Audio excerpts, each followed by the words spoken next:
You know, when you hear the words Ponzi scheme, your mind probably jumps to some charismatic con artist, right? A Bernie Madoff or the original Charles Ponzi. But today, we're going to look past the usual true crime story. We're going to treat these schemes not as one-off crimes, but as a persistent bug in the system of our modern economy. So that's the big question for this explainer. Is this just a classic scam that keeps fooling people over and over again? Or is it something more, a predictable, structural problem that's kind of baked into our financial world? To really get our heads around that, we've got to understand how these things actually work. So to figure this out, we need to pop the hood. I want you to think of a Ponzi scheme as a machine, a finely tuned but ultimately doomed engine of fraud. And right now, we're going to take this thing apart, piece by piece, to see exactly how it runs. Okay, so at its core, the machine runs on a really simple but totally fatal principle. It's nothing more than a fragile cash flow machine. And this is the absolute key. It doesn't generate any real profits from investments. It just takes money from new investors to pay the old ones. And that's precisely why it is 100% guaranteed to fail. So how does this engine actually churn? Well, first, you get the inflow. All the new investor money gets pooled together. Then a chunk of that money gets recycled right back out as fake returns to the earliest investors. This creates this powerful illusion that the business is a huge success.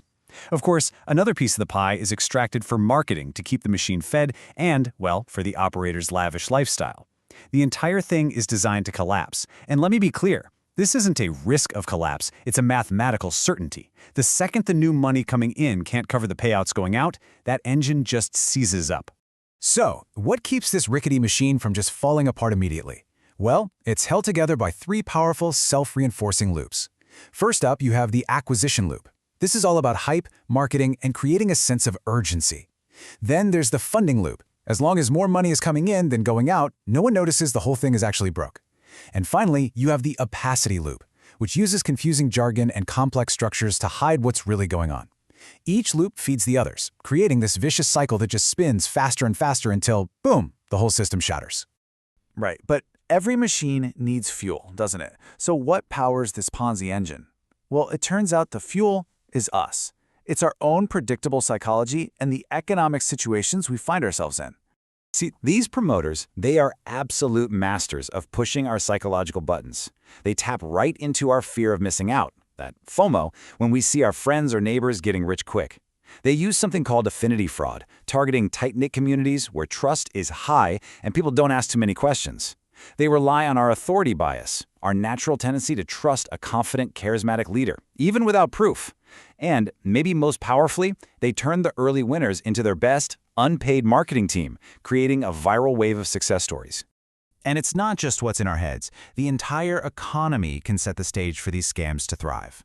Think about it. When interest rates are basically zero, people are desperate to find better returns anywhere they can. Or when inflation is high and you feel like your savings are just evaporating, that promise of easy money is incredibly hard to resist. Then you add in a confusing patchwork of regulations with all these gaps, and you've basically created the perfect breeding ground for fraud. Okay, so you've got this 100-year-old scam, powered by timeless human psychology and fueled by economic anxiety. But what happens when you take that old engine and strap it to a digital rocket? You see, the internet, social media, crypto, they haven't invented a new scam, but they have given the old one heck of an upgrade. And this right here, this quote just nails the modern problem perfectly. Fraud has always lived in that gap between trust and transparency. It's just that today, digital platforms make that cycle spin at an unbelievable speed. Trust can be manufactured and spread globally in an instant, but actually verifying anything, that can still take weeks or months. It's a huge mismatch. I mean, the difference in speed is just, it's mind-blowing. Back in the day, Charles Ponzi had to use newspaper ads and snail mail. It took him years to get his scheme up and running and for it to finally crash. Today, a crypto Ponzi can use social media influencers and create a token out of thin air to reach millions of people across the globe, and then implode in a matter of weeks. The engine is the same, but the life cycle has been compressed into hyperspeed. And you can see that acceleration right here in this curve. It starts out slow, maybe with a small, exclusive group, but then social contagion kicks in. It spreads like a digital wildfire on social media, and growth goes nearly vertical. But because the whole thing is built on nothing, it crashes just as spectacularly. That insane explosive growth, That is the biggest red flag of a modern Ponzi scheme. This is what we call crypto camouflage. Schemes like OneCoin and BitConnect took that same old cash flow engine and just wrapped it in fancy blockchain buzzwords. They'll throw around these super complex terms like AI arbitrage or liquidity mining, which often don't mean anything, to create this veil of complexity that just makes you feel too dumb to ask questions. And recruitment doesn't happen in a hotel ballroom anymore. It happens in YouTube video descriptions and private groups on messaging apps. Okay, so the problem is pretty clear, and it's moving at lightning speed. So what do we do about it? We can't just keep playing whack-a-mole with these scams.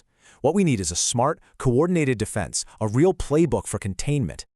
First things first, let's be realistic here. These schemes prey on basic human emotions, so we're probably never going to get rid of them completely. So the real goal, the smart goal, is containment. It's about making them smaller, making them shorter, and massively reducing the damage they can do. So what does this playbook look like? Well, it's built on 4 key pillars. 1. Unified definitions. We need to close the legal loopholes that let scammers pretend they're running a club or game. 2. Platform accountability. Social media and payment apps have to take some responsibility for the fraud they help spread. 3. Rapid response. Fraud is global and instantaneous now, so our enforcement has to be too. And finally, 4. Public empowerment. We need to arm people with the knowledge to spot these red flags themselves. And look, this isn't just a job for the government. This has to be a team effort. Regulators need to get on the same page and work together across borders. Platforms have to step up and police their own networks. And all of us, the public, we're the first line of defense. We have to be the ones to learn the red flags and demand real transparency. And that really brings us to the bottom line. The core engine of the Ponzi scheme, it's timeless. But the wrappers, they are constantly changing. They've gone from paper coupons to crypto tokens. The next version will be wrapped in whatever the hot new technology is.